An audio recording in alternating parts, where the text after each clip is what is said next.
Praise the Lord. இந்த கால வேளையிலும் மறுபடியும் உங்களை சந்திப்பதில் மிக்க மகிழ்ச்சி அடைகிறேன். இந்த நாளிலும் நாம் ஒரு வேத வசனத்தை தியானிப்போம். நீதிமொழிகள் 22 அதிகாரம் 29 வசனம். நீதிமொழிகள் 22:29. தன் பேரில் ஜாக்கிரதையாக இருக்கிறவனை நீ கண்டால் அவன் ஈசருக்கு முன்பாக நிற்காமல் ராஜாக்களுக்கு முன்பாக நிற்பான். இந்த வசனத்தில் சாலமன் சொல்லுகிறாரு, தன்னுடைய வேலையிலே ஜாக்கிரதையாக இருக்கிறவனை நீ கண்டால் அவன் நீசருக்கு முன்பாக நிற்காமல் ராஜாக்களுக்கு முன்பதாக நிற்பான். தன்னுடைய வேலையில் ஜாக்கிரதையாக இருக்கிறவன், தனக்கு கொடுக்கப்பட்ட வேலையை உண்மையோடு செய்கிறவன், அவன் ராஜாக்களுக்கு முன்பதாக நிற்பான் என்று சாலமன் சொல்லுகிறார். இன்றைக்கு நம்மள நமக்கு கொடுக்கப்பட்டதான வேலையை உண்மையாக செய்கிறது இல்லை.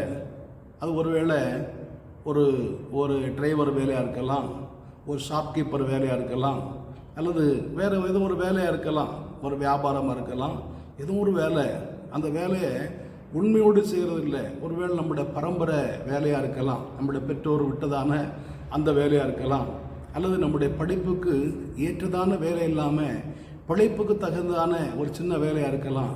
அந்த சின்ன வேலையை நம்ம சுறுசுறுப்போடு செய்வோமானா, உண்மையோடு செய்வோமானா, அந்த சுறுசுறுப்பை உண்மையை பார்த்து அதே அலுவலகத்தில், அதே கம்பெனியில் நான் வேலை செய்கிற அதே இடத்துல ஒரு உயர்வு நிச்சயமாகவே தேடி வரும் என்பதில் எந்த விதமான சந்தேகம் இல்லை. உடனே ஆரம்பத்திலே நமக்கு பெரிய வேலைகளை எந்த இடத்துலையும் கொடுக்க மாட்டார்கள்.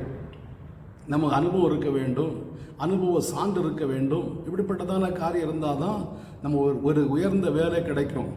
ஒரு அலுவலகத்தை நம்ம வேலை செய்ய போனால் கூட முதல்ல ஒரு தாழ்ந்த இடத்துல தான் வேலை செய்ய அனுமதிக்கப்படுவார்கள். அந்த வேலையில் உண்மையாக இருப்போமானா படிப்படியாக நம்ம உயர்வு தேடி வரும். இதே போல தான் வேதத்தில் கூட ஒரு மனிதனை நாம் வாசிக்கிறோம். மொர்தெகாய் என்று சொல்லக்கூடியதான் ஒரு மனிதன். அவன் ஒரு யூதனாய் காணப்பட்டான். அவன் பாபிலோனுக்கு அடிமையாக கொண்டு வரப்பட்டான், விலைக்கு விற்கப்பட்டான். அகாஸ்வேர் ராஜா அவனை விலைக்கு வாங்கி அவருடைய அரண்மனையில் வாட்ச்மேன் வேலையில் அமர்த்தினார். காவல்காரனாக, வாசல் காவல்காரனாக அவனை ஏற்படுத்தினார். அந்த வேலையை அவன் உண்மையோடு செய்தான், உத்தரவத்தோடு செய்தான், சந்தோஷத்தோடு செய்தான், ஜாக்கிரதையை செய்தான். தனக்கு கொடுக்கப்பட்ட வேலையை ஜாக்கிரதையோடு செய்தான். அவன் அந்த வாசல் காக்கிற வேலை மாத்திரமல்ல, ராஜா ஒரு முறை ஒரு ஆபத்து வந்தது.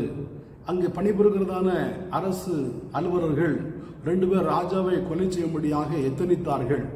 இது இந்த மொர்தெகாய் கேள்விப்பட்ட போது அதை பார்த்த உடனே எஸ்தர் மூலமாக ராஜாவுக்கு அதை அறிவித்தான். ராஜா அதை விசாரித்து உண்மைதான் என்று அறிந்தவுடனே கொலையாளிகள் கொலை செய்யப்பட்டார்கள்.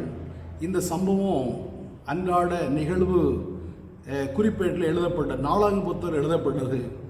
இந்த காரியத்தை செய்தனால மொர்தெகாய்க்கு உடனே ஒரு உயர்வு வரவில்லை. அவனுக்கு பரிசுகளை கிடைக்கவில்லை, வெகுமானங்களை கிடைக்கவில்லை, அவனை ரொம்ப கனம் பண்ணவில்லை.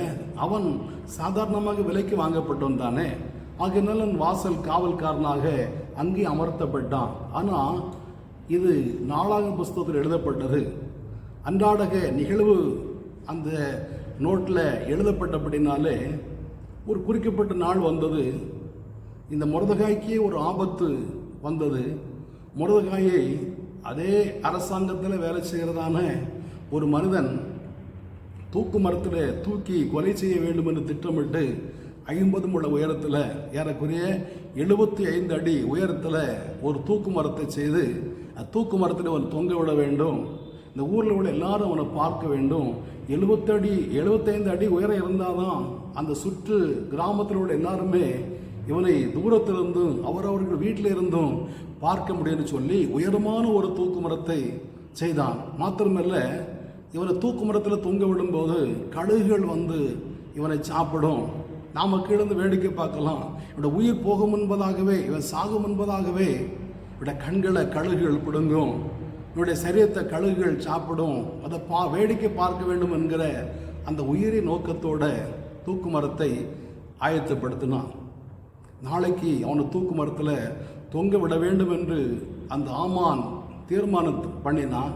அடுத்த நாள் காலையில் ராஜா அந்த ஆமானை கூப்பிட்டு, நான் ஒரு மனிதனை கனம் பண்ண வேண்டும், அவனுக்கு ஒரு கனத்தை கொடுக்க வேண்டும், அவனை எல்லாருக்கும் முன்பதாக நான் கனம் பண்ண வேண்டும், என்ன செய்யலாம் அப்படின்னு ஆலோசனை கேட்டபோது இந்த ஆமான் சொன்னான், நீ ராஜா கனம் பண்ணுகிற மனிதன், அந்த கனம் மிகவும் மேன்மையானது, மிகவும் பெரிய கனம். ஆகையினாலே நீங்கள் ஒன்று செய்யுங்க, ராஜா உடுத்திருக்கிற வஸ்திரத்தை அவனுக்கு உடுத்து வைத்து, ராஜாவுடைய கிரீடத்தை அவன் தலைக்கு மேலே வைத்து, ராஜா ஏறுகிறதான அந்த குதிரை மேலே அவனை ஏற்றி நகர்வலம் வர வேண்டும்.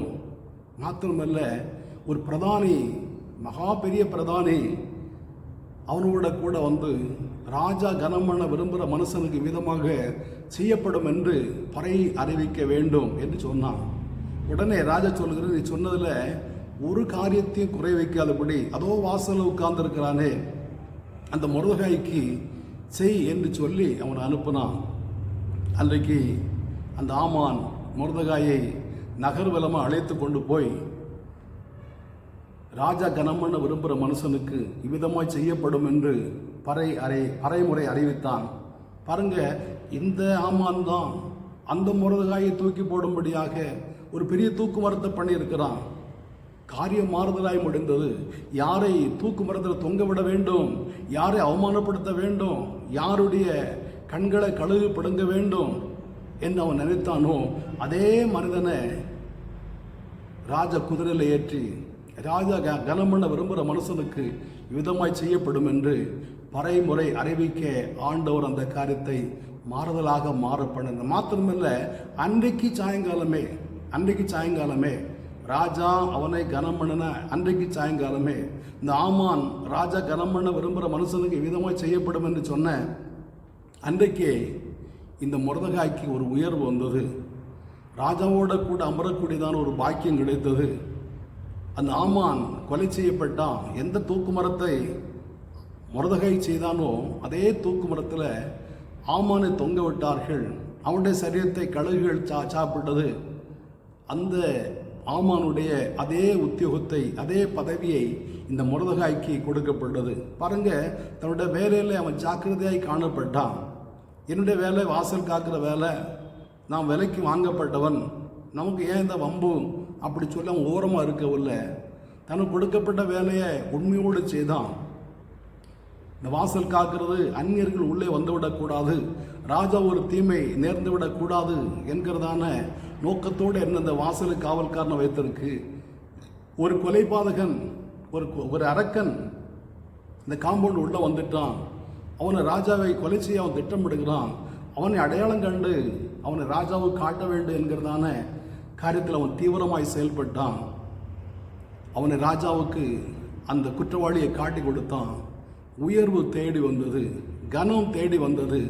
மாத்திரமல்ல, ராஜாவுக்கு அடுத்து இருக்கக்கூடியதான ஒரு பாக்கியம் அவனுக்கு கிடைத்தது. நான் வாசிக்கிறோம், இந்த மொர்தெகாய் பட்டும் மென்மையான வஸ்திரம் தரித்து ராஜாவிடத்தில் புறப்பட்டான் என்று நான் வாசிக்கிறோம். ஜனங்கள் சந்தோஷப்பட்டார்கள், மகிழ்ந்தார்கள் என்று சொல்லப்படுகிறது. இந்த மொர்தெகாய் நிமித்தம் யூதர்களுக்கு மகிழ்ச்சி, சந்தோஷம் உண்டானது என்று நான் வாசிக்கிறோம். அருமையான தேவனுடைய பிள்ளைகளே, நீங்கள் உங்களுக்கு கரங்களில் கொடுக்கப்பட்டிருக்கிற இந்த சின்ன வேலையாக இருக்கலாம், இந்த சின்ன வேலையை நீங்கள் உண்மையோடு செய்வீர்களானா அதே வேலையின் நிமித்தமாக உங்களை உயர்வு காத்திருக்கிறது. அதே வேலை நிமித்தமாக இந்த வாழ்க்கையில் மேன்மை நிச்சயமாக வரும் என்பதில் எந்த விதமான சந்தேகம் இல்லை. நம்ம எந்த வேலை செய்தாலும் உற்சாக மனதோடு உண்மையோடு செய்யும்போது நம்மை உயர்வு தேடி வரும். அதன் மூலம் நமக்கு ஒரு ஆசீர்வாதங்கள் உண்டாகும். அவர் சொல்கிறாரு, எதை செய்தாலும் மனுஷனுக்கு செய்யாமல் கர்த்தருக்கென்று மனப்பூர்வமாய் செய்யுங்கள் என்பதாக. ஒருவேளை நாம் ஒரு குறிப்பிட்ட மனிதனுக்கு தான் நம்ம அவனுக்கு கையின் கீழே வேலை செய்கிறோம், அதை கர்த்தருக்கென்று நாம் மனப்பூர்வமாக அந்த வேலை செய்வோமானா ஆண்டவர் நம்மை கனம் பண்ணுவார், ஆண்டவர் நம்மை ஆஸ்வதிப்பார். இந்த வார்த்தையை கேட்கிற உங்கள் வாழ்க்கையில் கூட நீங்கள் செய்கிற வேலையை கஷ்டத்தோடு துக்கத்தோடு செய்யாதுங்க, உற்சாகத்தோடு உண்மையோடு செய்யுங்க. அந்த வேலை நூத்தமாக உங்களுடைய வாழ்க்கையில் மேன்மை உண்டாகும், ஆசீர்வாதங்கள் உண்டாகும். ஆண்டவர் உங்களை கனம் பண்ணுவார்.